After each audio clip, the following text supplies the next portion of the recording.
आपका स्वागत है।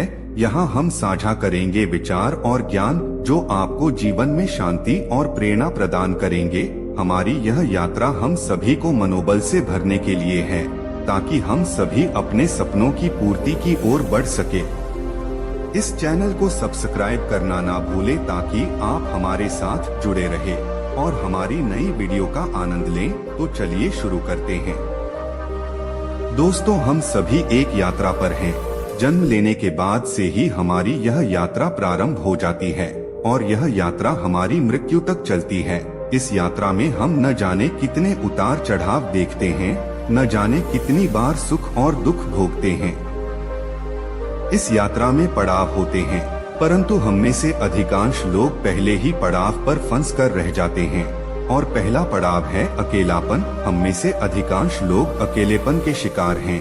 हम में से हर कोई कहीं ना कहीं अपने आप को अकेला महसूस करता है और इसी अकेलेपन के कारण हम में से अधिकांश लोग अवसाद अर्थात डिप्रेशन में चले जाते हैं। जब भी हम किसी मुसीबत में फंस जाते हैं, उस वक्त हमें यह एहसास होता है कि हमारे सिवा यहाँ पर हमारा और कोई नहीं है। और यह एहसास बहुत ही भयानक होता है, क्योंकि हमने तो हमेशा केवल एक ही बात सोची है, और वह यह कि हम अकेले नहीं हैं। हमारे साथ हमारा परिवार है, हमारे मित्र हैं, हमारे सगे संबंधी हैं, जो हर परिस्थिति में हमारा साथ अवश्य देंगे। लेकिन जब कोई विपदा आ पड़ती है, ऐसी कोई परिस्थिति आ पड़ती है और हमें उनका साथ नजर नहीं आता, तो उस वक्त हम भीतर ही भीतर पूरी तरह से टूट जाते हैं और हमें उनकी कमी महसूस होने लगती है। और यही कमी धीरे धीरे अकेलेपन का रूप ले लेती है। हम जिसे अब तक सच मानकर चल रहे थे, वह केवल एक झटके में कांच के टुकड़ों की तरह टूटकर बिखर जाता है। क्या आप भी अकेलेपन के इस पड़ाव पर आकर फंस चुके हैं और आपको यहाँ से निकलने का कोई रास्ता नजर नहीं आ रहा? तो दोस्तों, ये वीडियो अंत तक जरूर देखिएगा। इस वीडियो के अंत तक आपको एक ऐसा मार्ग मिल जाएगा जिससे आप किसी भी परिस्थिति, किसी भी समय का सामना बड़ी आसानी से कर पाएंगे। बहुत समय पहले की बात है। एक व्यक्ति जो बहुत धनी था, बहुत संपन्न था, उसके पास किसी चीज की कोई कमी नहीं थी। उसके चारों ओर उसके परिवार वाले, मित्र, रिश्तेदार, सगे संबंधी सभी सहयोग देते थे और वह भी उन सभी की हमेशा मदद किया करता था। और वह व्यक्ति हमेशा एक ही बात कहता था कि मैंने भले कुछ कमाया हो ना हो, मैंने आप लोगों का साथ कमाया है और वास्तविकता में यही मेरी पूंजी है, यही मेरी संपत्ति है। वह अपनी दुनिया में बहुत खुश था, सब कुछ बहुत अच्छा चल रहा था। और एक दिन व्यापार में ऐसा भी समय आया जब उसे यह निर्णय लेना था कि वह व्यापार में आगे बढ़े या फिर अपने व्यापार को यहीं तक सीमित रखें। यदि वह अपने व्यापार को यहीं तक सीमित रखता तो इसमें भी उसे कोई नुकसान नहीं था, लेकिन यदि वह अपने व्यापार को आगे लेकर बढ़ता तो उसे बहुत ज्यादा मुनाफा मिलता। उसने मन ही मन सोचा, यदि मुझे ज्यादा मुनाफा होगा तो मैं और भी लोगों की मदद कर पाऊंगा, मैं और लोगों की सहायता कर पाऊंगा। इसी विचार के साथ उसने अपने सभी संबंधियों से सलाह ली और सभी ने उसे केवल अपने व्यापार को बढ़ाने के लिए ही कहा। उन सभी की बातों को मानकर उसने यह तय किया कि चलो, आखिर इतने सारे लोग कह रहे हैं तो क्यों न मैं अपने व्यापार को और उन्नति तक ले जाता हूँ, और यदि कुछ गलत हो भी गया तो इतने सारे लोग मेरे साथ है, यह लोग बुरे समय पर मेरा साथ देंगे। यह सोचकर उस व्यक्ति ने अपने व्यापार को बढ़ाने की हर मुमकिन कोशिश की, लेकिन वह अपने व्यापार को बढ़ा ना सका और इसी कारण वश वह अपने पुराने व्यापार पर भी ध्यान न दे सका, जिस कारण उसे व्यापार में बहुत बड़ा नुकसान झेलना पड़ा। देखते ही देखते वह पूरी तरह से कर्ज में डूब चुका था, लेकिन अब भी वह खुश था, वह बहुत शौक था। वह यह सोच रहा था कि उसके सगे संबंधी उसका साथ अवश्य देंगे, वह उसे इस कर्ज से जरूर बाहर निकलवा लेंगे। यही सोचकर वह व्यक्ति अपने सभी सगे संबंधी और मित्रों के पास मदद मांगने गया। वह व्यक्ति उन सभी के पास गया जिसकी उसने कभी मदद की थी, लेकिन हर किसी ने उसकी मदद करने से इनकार कर दिया। हर किसी ने कुछ ना कुछ बहाना बनाकर उसे मना कर दिया और अब इतनी बड़ी भीड़ में उसके माता पिता और उसके भाई बहन के अलावा उसके साथ और कोई खड़ा नहीं था। देखते ही देखते वह व्यक्ति और भी ज्यादा चिंतित रहने लगा। वह बहुत परेशान रहने लगा और उसने अपना आत्मविश्वास भी पूरी तरह से खो दिया था। इस कारण देखते ही देखते हालात से बदतर होते जा रहे थे। अब तो हालात ऐसे हो चुके थे कि उसके घर में खाने के लिए भोजन तक नहीं था और तभी उसके माता पिता और उसके भाई बहन ने भी उन सब के लिए उसे ही जिम्मेदार ठहराना शुरू कर दिया। उसे तरह तरह की बातें सुनाने लगे, तरह तरह के ताने मारने लगे। उन सब की यह बातें सुनकर वहाँ अंदर से पूरी तरह से टूट चुका था। वह पूरी तरह से बिखर चुका था। तब उसे इस बात का एहसास हुआ कि लगता है अब मुझे एक बार फिर मेहनत करनी पड़ेगी। जैसा सब कुछ पहले था मुझे वह सब कुछ एक बार फिर हासिल करना पड़ेगा। मुझे एक बार फिर धन कमाना पड़ेगा।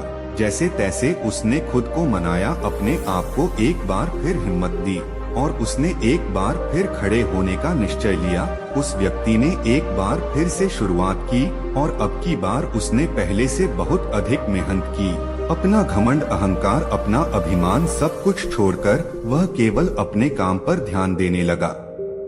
देखते ही देखते समय बदल गया और जो कुछ भी उसने खोया था वह सब कुछ उसने एक बार फिर से पा लिया।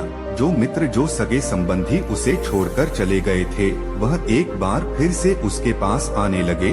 उससे पहले से भी ज्यादा नजदीकियां बढ़ाने लगे। उस व्यक्ति ने जिन जिन की मदद की थी वे एक बार फिर उसके साथ आ खड़े हुए थे। अब सब कुछ पहले जैसा हो गया था, लेकिन वह अपने आप को अब भी इस भीड़ में अकेला ही महसूस कर रहा था। उसे सबके भीतर एक बनावटी झूठ दिखाई दे रहा था। उसे सबके चेहरे पर एक बनावटी हंसी नजर आ रही थी, एक बनावटी भरोसा नजर आ रहा था। इसी कारण वह सबके पास होकर भी अपने आप को बहुत अकेला महसूस कर रहा था। अब उसे किसी से कोई उम्मीद नहीं थी, किसी से कोई आशा नहीं थी और देखते ही देखते सबके बीच रहकर भी भीतर ही भीतर घुट रहा था। वह अपने आप को अत्यंत अकेला महसूस कर रहा था। वह किसी ऐसे व्यक्ति की तलाश में था जो उसके अकेलेपन को दूर कर सके, जो उसकी अकेलेपन की इस परेशानी से उसे बाहर निकाल सके, जो उसके सुख और दुख में उसका साथ दे, उसके साथ खड़े हो, जो कभी उसे धोखा न दे। वह ऐसे ही किसी व्यक्ति की तलाश कई महीनों तक करता रहा और आखिरकार उसे एक ऐसी लड़की मिली जिस पर आंख बंद करके भरोसा कर सकता था। उस व्यक्ति को वह लड़की बहुत पसंद थी और वह उससे शादी करने के लिए भी तैयार था। एक दिन की बात है, उस व्यक्ति ने उस लड़की से पूछा, क्या तुम हर परिस्थिति में मेरा साथ दोगी? इसके जवाब में वह लड़की कहती है, हाँ, मैं तुमसे वादा करती हूँ कि हर स्थिति में मैं तुम्हारे साथ ही रहूंगी। फिर चाहे समय कैसा भी क्यों ना हो, मैं कभी नहीं बदलने वाली। मैं तुम्हारे साथ हमेशा खड़ी रहूंगी। लेकिन एक दिन उस व्यक्ति के मन में ख्याल आया कि कहीं यह भी बाकी लोगों की तरह बदल ना जाए, कहीं लड़की भी उसे धोखा न दे दे। इसलिए एक दिन उस व्यक्ति ने उस लड़की को अपने पास बुलाया और उस लड़की से कहता है, देखो, मैं कोई अमीर व्यक्ति नहीं हूँ। यह जो भी शान और शौकत तुम देख रही हो यह मेरा नहीं है, यह तो मेरे छोटे भाई का है।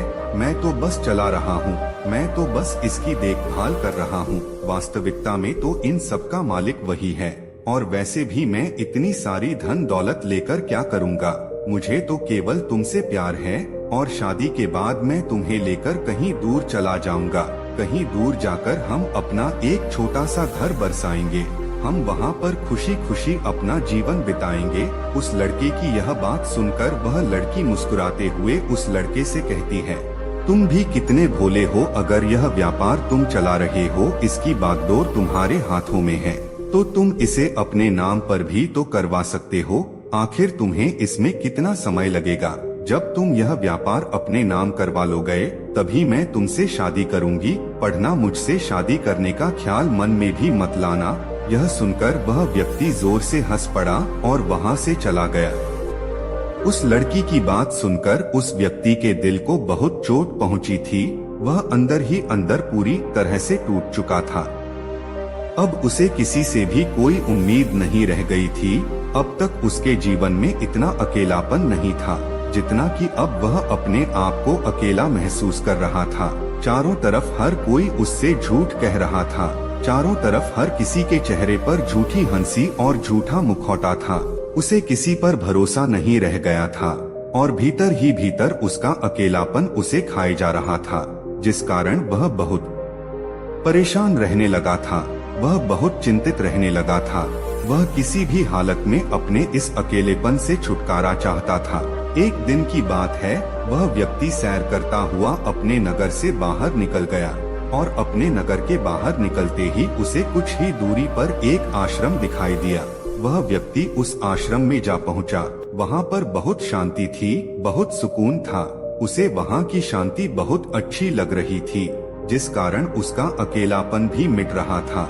वह व्यक्ति उस आश्रम के बाहर बैठ गया और शांति का अनुभव करने लगा। तभी उसके सामने एक बौद्ध भिक्षु आ खड़े हुए और उन्होंने उस व्यक्ति से कहा, भंते मन को सुकून मिला। इस पर वह व्यक्ति उन भिक्षु को देखकर खड़ा हो गया और उन्हें प्रणाम करके कहता है, गुरुवर, यहाँ कितनी शांति है, यहाँ कितना सुकून है, और बाहर की दुनिया में तो हर कोई हमें लूटना चाहता है, हर कोई हमें तकलीफ देना चाहता है। इस पर वह बौद्ध भिक्षु उस व्यक्ति से कहते हैं, भंते, आखिर तुम्हारी समस्या क्या है? तुम मुझे खुलकर बता सकते हो? इस पर वह व्यक्ति उन बौद्ध भिक्षु से कहता है, हे गुरुवर, मैं बहुत अकेला हूँ। मेरा यहाँ पर कोई नहीं। मेरे चारों तरफ घूमने वाला हर एक व्यक्ति केवल मेरी धन दौलत से प्यार करता है। उसे मुझसे कोई मतलब नहीं। मेरे पास बेशुमार धन दौलत है, सारी सुख सुविधाएं हैं। मेरा परिवार, मेरे मित्र, मेरे सहयोगी, मेरे सभी सगे संबंधी भी मेरे साथ ही है, लेकिन उनके होने के बावजूद भी मैं बहुत अकेला महसूस करता हूँ। मुझे ऐसा प्रतीत होता है कि मेरे पास सब कुछ होकर भी मेरे पास कुछ नहीं है। उन बौद्ध भिक्षु ने उस युवक की सारी बातें ध्यानपूर्वक सुने और उसके बाद वह उस व्यक्ति से कहते हैं, भंते, मनुष्य जन्म से लेकर मृत्यु तक 2 पड़ाव में जीवन जीता है। पहला पड़ाव किसी भी मनुष्य को बड़ी सहजता से मिल जाता है, जिसमें उसे यह एहसास होता है कि इस जीवन में वह अकेला है। अकेलापन उसे कुछ इस प्रकार घेर लेता है कि उसे और कुछ नजर नहीं आता। उसे ऐसा लगता है कि सब कुछ उसके पास है, लेकिन फिर भी उसका कुछ नहीं। दूसरों से उसकी सारी उम्मीदें टूट जाती है और बहुत एकांत में रहने लगता है। वह बहुत चिंतित और परेशान रहने लगता है। इसी अकेलेपन को समाप्त करने के लिए वह जिंदगी भर यहाँ से वहाँ भटकता है। वही संसार में तरह तरह की चीजों को पाना चाहता है, जिससे उसका एकांत मिट सके, परंतु वह यह भूल जाता है कि यह सभी चीजें तो एक ना एक दिन उसके हाथ से छूट जाना है। अंत में तो उसे अकेले ही जाना है और अधिकांश लोग इसी चक्र में फंसे रह जाते हैं। वह इस अकेलेपन को भरना तो चाहते हैं पर कभी भर नहीं पाते। तभी वह व्यक्ति उन बौद्ध भिक्षु से कहता है, गुरुवर, किंतु यह तो पहला पड़ाव हुआ, और अगर पहले पड़ाव में ही हमारा जीवन समाप्त हो जाता है तो हमारे जीवन में दूसरा पड़ाव कब शुरू होगा? इस पर वह बौद्ध भिक्षु मुस्कुराने लगे और उस युवक से कहते हैं, भंते, हम मनुष्य हैं और हमें अपने जीवन की यात्रा करने के लिए एक निर्धारित समय मिलता है, और हम में से अधिक 8 लोग अपने जीवन की यात्रा के लिए जो उन्हें समय मिला है, जन्म से मृत्यु तक का, वह उसी पड़ाव में फंसकर रह जाते हैं। वह उसे कभी निकल नहीं पाते। वह अपने जीवन को उस दूसरे पड़ाव तक लिए ही नहीं जा पाते, क्योंकि हम अपने जीवन में उस व्यक्ति तक पहुंच ही नहीं जा पाते जो हमें अपने जीवन की यात्रा में दूसरे पड़ाव पर ले जा सकता है, जो हमारे जीवन से अकेलेपन को समाप्त कर सकता है, और अकेलेपन की इस यात्रा का दूसरा पड़ाव है। तभी वह व्यक्ति उन बौद्ध भिक्षु से कहता है, हे गुरुवर, आखिर ऐसा कौन है जिसके जीवन में आने के बाद हमारे जीवन का अकेलापन समाप्त हो जाता है? मुझे तो आज तक कोई ऐसा नहीं मिला। मुझे तो जो लोग भी मिले वे सभी मुझे धोखा देना चाहते हैं। वे सभी मेरी संपत्ति चाहते हैं। हे गुरुवर, कृपया करके मेरा मार्गदर्शन करें। इस पर वह बौद्ध भिक्षु उस युवक से कहते हैं, भंते, वह कोई और नहीं है, बल्कि वह तुम खुद ही हो। तुम जिस खुशी को, जिसे एकांत को बाहर ढूंढ रहे हो, वह कहीं और नहीं बल्कि तुम्हारे भीतर ही है। क्या तुमने कभी खुद को खोजने का प्रयास किया है? क्या तुमने खुद को कभी जानने का प्रयास किया है? तुम्हारे जीवन का सबसे बड़ा शुभ चिंतक कोई और नहीं बल्कि तुम ही तो हो। चाहे समय कैसा भी क्यों ना हो, चाहे परिस्थितियाँ कैसी भी क्यों ना हो, जो हर परिस्थिति में, हर समय में अपने साथ खड़े रहोगे। फिर ऐसे में तुम दूसरों पर भरोसा क्यों करते हो कि किसी भी परिस्थिति या किसी भी समय पर वह तुम्हारा साथ देंगे? जब तुम्हें स्वयं खुद पर भरोसा नहीं, जब तुम खुद को ही नहीं जानते, तो तुम दूसरों पर भरोसा कैसे कर सकते हो? आगे वह बौद्ध भिक्षु उस युवक से कहते हैं, भंते, जिसने खुद को जान लिया, जिसने खुद से प्रेम करना सीख लिया, जिसने खुद पर भरोसा करना सीख लिया, वह जीवन की यात्रा के दूसरे पड़ाव पर पहुंच ही जाता है और उसका अकेलापन भी हमेशा हमेशा के लिए समाप्त हो जाता है और उसे एकांत प्राप्त होता है। अकेलापन एक ऐसी अवस्था है, हमें दूसरों की तलाश होती है, हमें ऐसा लगता है कि कोई दूसरा ही हमें इस अवस्था से बाहर निकाल सकता है, वह हमारे मन के भीतर इस कमी को दूर कर सकता है। और वहीं पर दूसरी तरफ एकांत ऐसी अवस्था है जहां पर हम खुद को जान पाते हैं, खुद को समझ पाते हैं, हम अपने साथ होते हैं, हमें खुद पर यकीन होता है और हम अपने साथ होते हैं। बाकी कोई और हमारे साथ नहीं होता। दुनिया की इस भीड़ में होते हुए भी वह एकांत ही होता है। ऐसा व्यक्ति इस दुनिया में किए गए किसी भी कार्य से विचलित नहीं होता और न ही उसे कभी कोई धोखा दे पाता है, न ही कभी कोई उसका लाभ उठा पाता है। और ऐसा इसलिए हो पाता है क्योंकि वह अपने साथ है, उसे केवल खुद पर यकीन है और वह खुद पर ही भरोसा करता है और वह एकांत में है। इसलिए उसकी समझ के दायरे भी बढ़ते चले जाते हैं और तब वह अपने जीवन की असली यात्रा पर आगे बढ़ चलता है, जहां वह खुद को जानता है, खुद को पहचानता है और अपनी काबिलियत को अच्छी तरह से निखार पाता है। उन बौद्ध भिक्षु के मुख से यह सारी बातें सुनकर वह व्यक्ति उन बौद्ध भिक्षु से कहता है, गुरुवर, आप सत्य कहते हैं, मैंने कभी अपने आप के बारे में सोचा ही नहीं, मैंने कभी भी अपने आप पर ध्यान दिया ही नहीं। जब सभी लोग मुझसे मुंह मोड़ रहे थे, सभी लोग मेरा साथ छोड़ रहे थे, तब भी मैंने अपने ऊपर ध्यान नहीं दिया। हाँ, यह बात और है कि उस वक्त मैं अपने साथ ही था, लेकिन मैंने अपने ऊपर ध्यान नहीं दिया। मैंने हर बार खुद को खड़ा किया है, मेरे हर गम में मैं रोया था और अपनी हर खुशी पर मैं ही हंसा था। जीवन के बुरे दौर में, बुरी परिस्थितियों में मैंने ही खुद को संभाला था। हे गुरुवर, मैं खुद के इतना नजदीक था, लेकिन फिर भी मैं अपने आप पर कभी ध्यान नहीं दे पाया और अपने जीवन काल में केवल उन लोगों के पीछे भागता रहा, उन लोगों को ढूंढता रहा जिस पर मैं भरोसा कर सकूं, जिनके कारण मेरे जीवन का अकेलापन दूर हो सके।